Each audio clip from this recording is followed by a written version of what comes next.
Hello everyone, welcome to Spoken Word Sunday with Granddaddy G.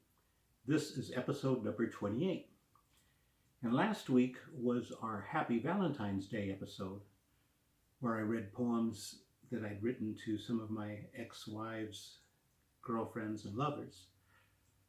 And it got me to thinking that I don't have anyone in my life right now. What is it I truly love and care about today? And I came up with two things.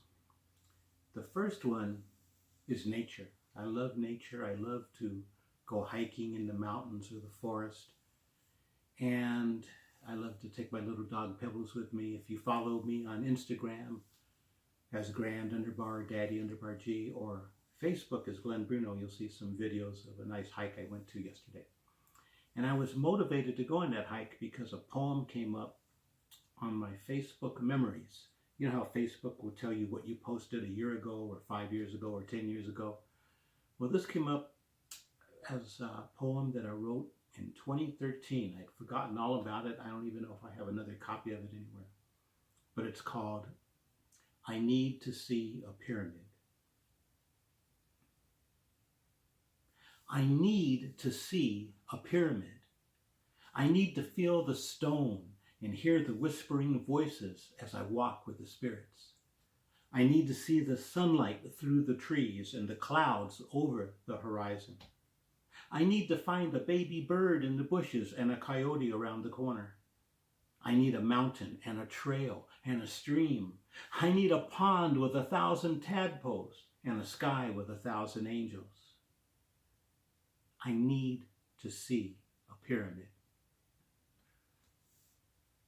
One place you can see a pyramid if you're in the Los Angeles area is in Brand Park in Glendale.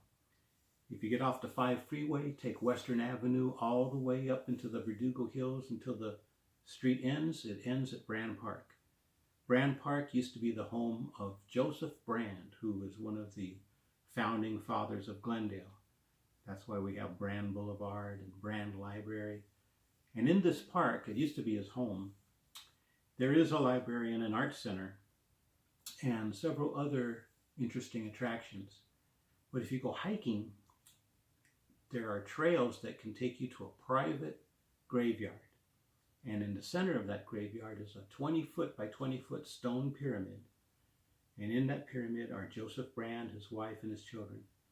And in front of the pyramid are headstones of his carpenter, butler, maid, driver, etc., and some other relatives. So if you ever want to see a pyramid, you don't have to go to Egypt or Mexico. There's one in Glendale, California. Now, the other thing that I love, besides nature and hiking, is poetry, of course. I love reading poetry, performing spoken word. I used to do it a lot more often at bookstores and coffee houses back in the 90s. And I still do it sometimes. I used to do it more often. 2017 is when I wrote this next poem. Barnes & Noble Bookstore in Burbank, California, the Media City Center, they have a poetry reading on the last Friday of every month. I was just invited to the one coming up. And one time I went to that reading in 2017 and I was heckled. Somebody yelled out that didn't agree with the topic of my poem. Of course, in this political climate, you gotta be careful. You never know what people will do, especially some people who wear red hats. I'm not going to get into that. But I was heckled during my poetry reading. So I wrote a poem. When I got home, I wrote a poem called Heckled. I was heckled at a poetry reading. For me, that's a first. It was at my favorite bookstore. That's got to be the worst. I thought our American culture was rich. I guess nobody told this son of a bitch. Don't yell out loud. This isn't group participation.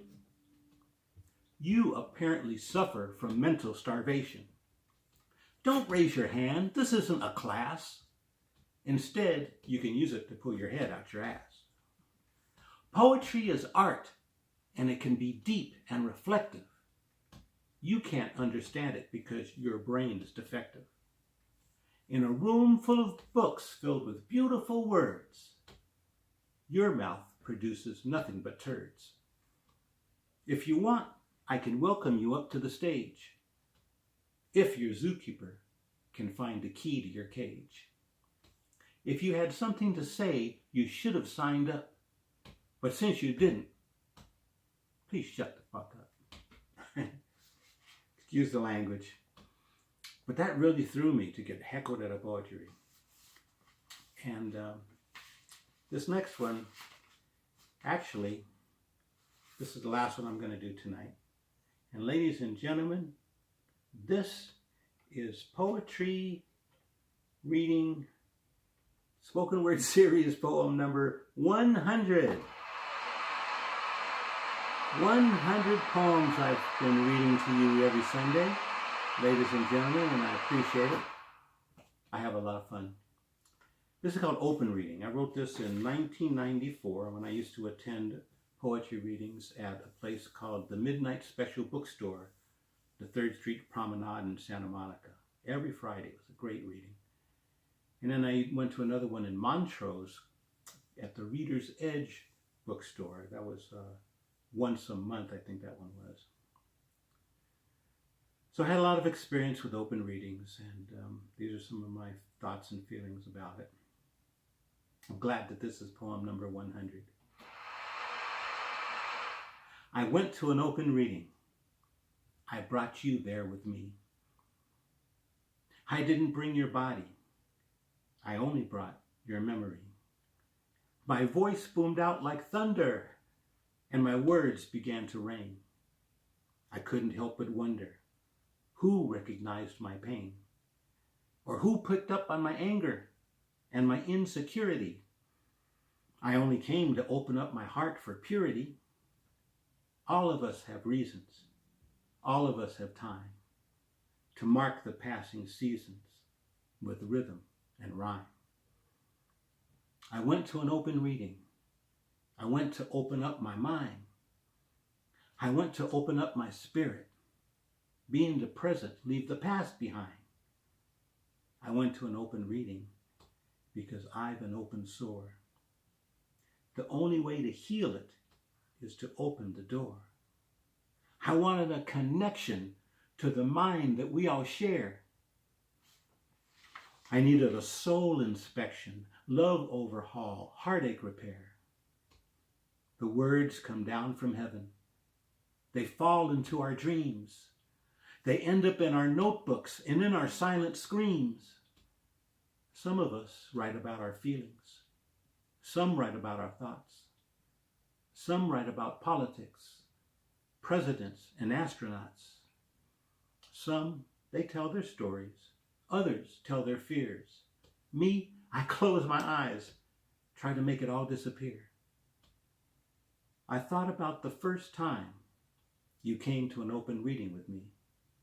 You always told me that you never understood my poetry or understood the reason I live my life out loud.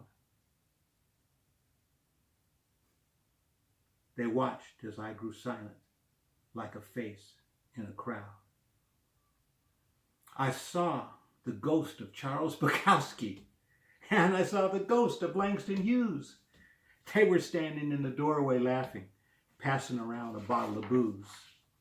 Then suddenly I was blinded by the light that came from their eyes. It filled the room with diamonds, caught us all by surprise. It sounded like angels crying somewhere outside in the rain. Inside, my heart was trying not to listen to my brain. The angels, they grew louder.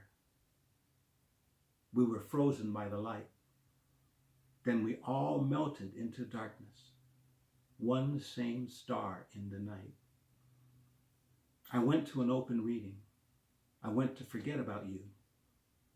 When I got home, I got your message. Where did you go? What did you do?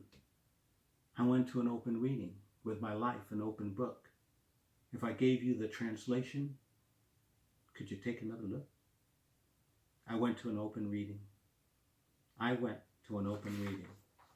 I went to an open reading. Thank you very much, ladies and gentlemen.